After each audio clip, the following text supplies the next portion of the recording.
Good morning सगळ्यांना. मी सीमा. तर पहाटेचे 5:30 वाजलेले आहेत आणि स्क्रोलिंग करत करत जर तुम्ही माझ्या घरात पोहोचले असाल तर स्वागत आहे तुमच्या सगळ्यांचं माझ्या या घरामध्ये.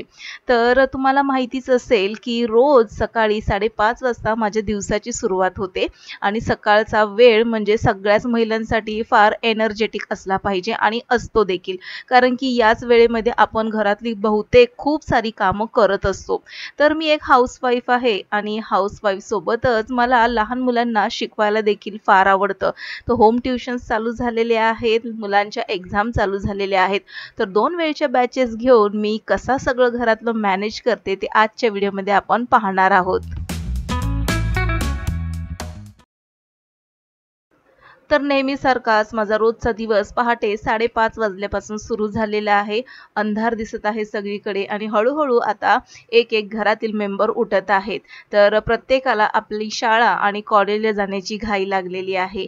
तर माझा हा दिवस सुरू झालेला आहे लहान मुलांना म्हणजेच माझ्या मुलाला शाळेत आणि कॉलेजला पाठवल्यानंतर इथे मी अंघोळ वगैरे करून आता घराची थोडीशी साफसफाई करायला सुरुवात केलेली आहे. तर रोजच अशा प्रकारे झाडू मारायच्या आधी मी सोफ्यावरचे कव्हर व्यवस्थित झटकून घेते, कारण की कसं आहे, दिवसभर धूळ येते आणि जो सोफा आहे तो खिडकीच्या जवळच आहे. त्यामुळे हा सोफा कितीही झटकला तरी दुसऱ्या दिवशी थोडीफार का होईना धूळ ही निघतच असते. आता आपण ज्या गृहिणी असतो ना, त्यांना कमीत कमी वेळेमध्ये जास्तीत जास्त कामं करण्याची सवय असते आणि एका वेळेला 2 ते 3 कामं आपण सहजपणे करत असतो. तर आता इथे बऱ्यापैकी सोफा झटकून झालेला आहे आणि आता टीव्हीवरची थोडीशी डस्टिंग करून घेते. तर बऱ्याचदा आपल्याला जर कामं झटपट करायची असतील, तर हातासरशी झाडू मारत असताना झाडू मारायच्या आधी जितकं फर्निचर आपल्याला साफ करता येईल, त्याची डस्टिंग करून आपल्याला नंतर झाडू मारून घेतला की मस्तपैकी सगळं घर स्वच्छ झाल्यासारखं वाटतं. आता इथे मी बऱ्यापैकी झाडू मारून घेत आहे आणि सोफ्याखालून देखील आपल्याला छान असं झाडू मारून घेतल्यानंतर कळतं की सोफ्याच्या खाली देखील बऱ्यापैकी धूळ असते. तर आता सोफा व्यवस्थित झाडून झटकून घेतल्यानंतरच आपल्याला लादी वगैरे पुसून घ्यायची आहे. तर हे रोजचंच काम आहे आणि कसं आहे की आपण महिला रोज पहाटे सकाळी उठतो आणि जर वेळेत कामं जर पूर्ण करायची असतील तर रात्रीच त्याचं नियोजन करणं गरजेचं आहे. तर त्यासाठी आपल्याला रोज रात्री अलार्म लावणं गरजेचं आहे. तर इथे मी जवळपास 5चा अलार्म लावलेला असतो आणि 5:15ला मी उठलेले असते आणि थोडंसं फ्रेश वगैरे होऊन 5:30 वाजल्यापासून इथे माझी पहाटेची कामं सुरू होतात. अर्धा तास पाणी आल्यानंतर कामं कशी उरकावी आणि किती धांदल उडते हे आपल्या महिलांना चांगलंच माहिती आहे. आणि तसं पाहायला गेलं तर आम्ही अशा ठिकाणी राहतो की धरण उशाला आणि कोरड घशाला अशी गत झालेली आहे. आजूबाजूला नद्या आहेत आणि तरी देखील अर्धा तासच पाणी येतं. उन्हाळा निघून गेलेला आहे, पावसाळा सुरू झालेला आहे, तरी देखील पाण्याचा पाहिजे तसा आम्हाला सप्लाय होत नाही आणि त्यामुळे अर्धा तास पाणी ते देखील टँकरने आलेलं असतं आणि त्यामध्येच आपल्याला झटपट कामं उरकावी लागतात. तर 5:30 वाजल्यापासून ते 6:30 वाजेपर्यंत मुलांचं अंघोळ पाणी, डब्बे आणि शाळा कॉलेजला निघून गेल्यानंतर जवळपास 7:15 ते 7:30 होत आलेले असतात. तर 7 वाजता पाणी येतं, लगेचच किचन आपल्याला आवरून घ्यायचं असतं आणि किचन पटकन आवरून घेत असतानाच एका साईडला मी वॉशिंग मशीन लावून घेते. आता वॉशिंग मशीन लावल्यानंतर त्या वॉशिंग मशीनला अर्धा तास तरी लागतो आणि याच अर्ध्या तासामध्ये माझे कपडे होणं खूप गरजेचं असतं. त्यानंतर जर कामं पेंडिंग राहिली म्हणजे पाण्याची कामं जर पेंडिंग राहिली तर अख्खा दिवस आळसवाना जातो. तर आता इथे मी बेडरूममध्ये आलेली आहे आणि आता हा जो टेबल आहे, लॅपटॉप वापरतो त्याचा जो टेबल आहे त्याच्यावरची देखील डस्टिंग आपल्याला करून घ्यायची आहे. तर धूळ एकदा का फर्निचरवरची काढून घेतली की लगेच झाडू मारून लादी पुसण्यासाठी आपण फ्री होऊन जातो. तर आता 9:30ला माझा जो क्लास आहे तो सुरू होणार आहे आणि त्याआधी मला फक्त 1 ते सव्वा तास मिळालेला असतो. त्यामध्ये मी झटपट झाडू, डस्टिंग आणि लादी पुसण्याचा प्रयत्न करत असते.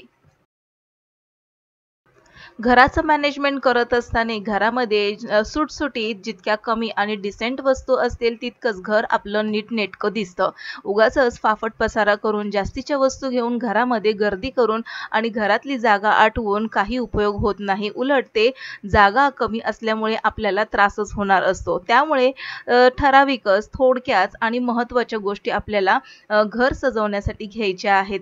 तर आता झाडलोट वगैरे झाल्यानंतर इथे मी किचनमध्ये आलेली आहे आणि आता नाश्त्याची तयारी सुरू झालेली आहे. चहा ठेवून घेतलेला आहे आणि एका बाजूला आता मी पोहे बनवून घेत आहे.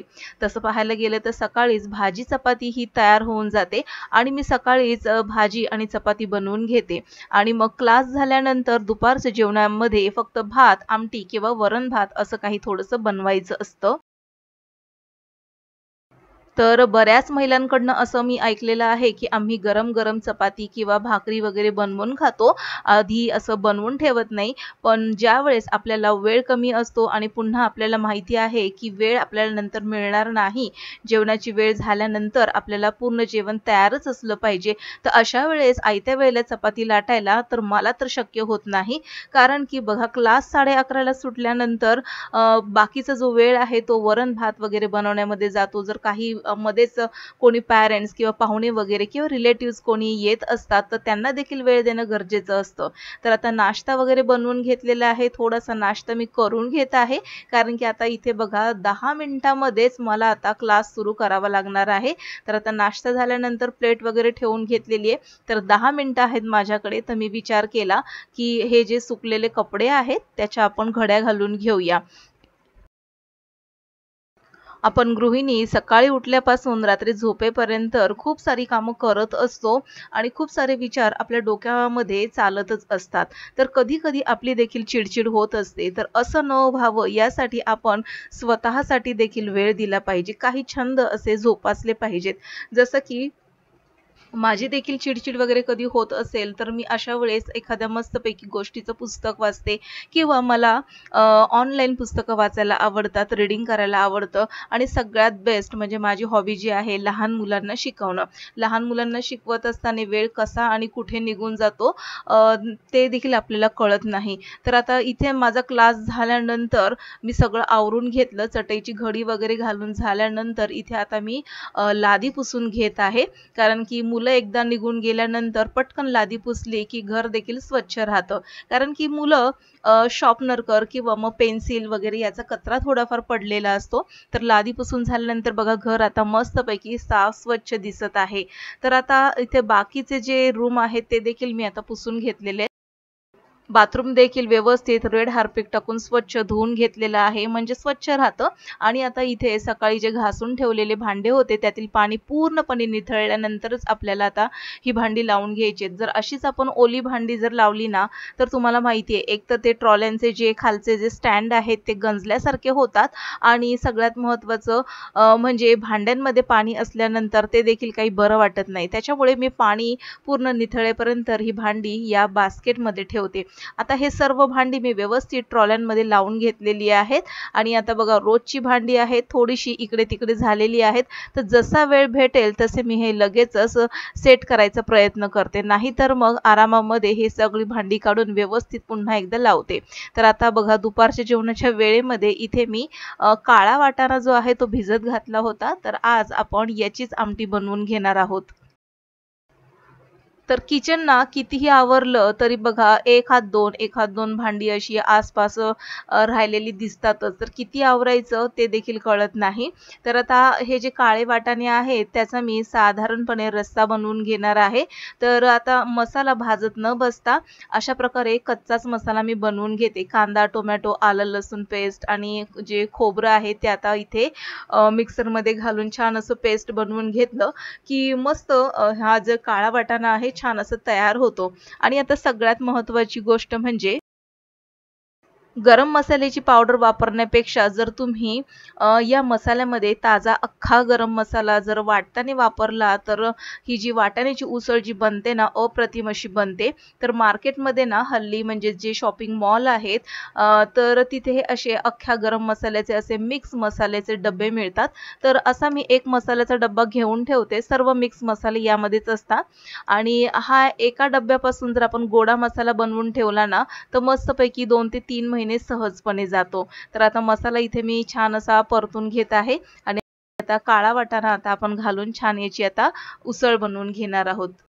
एका बाजूला भात आणि एका बाजूला काळा वाटाणा आपण बनवून घेतलेला आहे आणि 3 शिट्ट्यांमध्ये हा बनवून तयार होतो। आणि इथे बघा आता माझं जेवण तयार झालेलं आहे। मी जेवून घेणार आहे। किचन ओटा देखील मी जेवण झाल्यानंतर साफ करून घेतलेले भांडे तुम्ही पाहू शकता। सकाळपासून 2 वेळा मी भांडे घासून घेतलेले आहेत आणि आता छानशी झोप काढल्यानंतर दुसरी बॅच सुरू झालेली आहे क्लासची। आता सगळ्यात महत्त्वाची एक्झामच्या वेळेस आपल्या मुलांची तयारी कशी करून घ्यायची ही पॅरेंट्ससाठी टिप आहे। तर एक्झाम जवळ आली म्हणजेच कमीत कमी वेळेमध्ये जास्तीत जास्त अभ्यास करून घेणं गरजेचं असतं। तर 70% हे मार्क्स जे असतात ना ते ऑब्जेक्टिव्हमध्ये लपलेले असतात। त्यामुळे ऑब्जेक्टिव्ह हे आपण पटकन करून घेतले पाहिजेत आणि ते पटकन होतातही। जसं की true or false, fillers, match the following, name the following, answer in one sentence आणि राहिलेले 30% जे मार्क्स आहेत ना ते brief, give reason, short note यामध्ये असतात। तर हे जे ऑब्जेक्टिव्ह पटकन मुलं पाठ करतात आणि झटपटरित्या तुम्ही कमीत कमी वेळेमध्ये जास्तीत जास्त अभ्यास मुलांचा करून घेऊ शकता।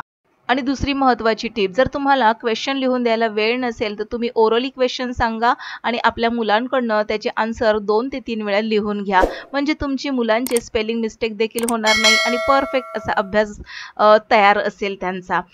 तर आजच्यासाठी इतकंच, बाय बाय।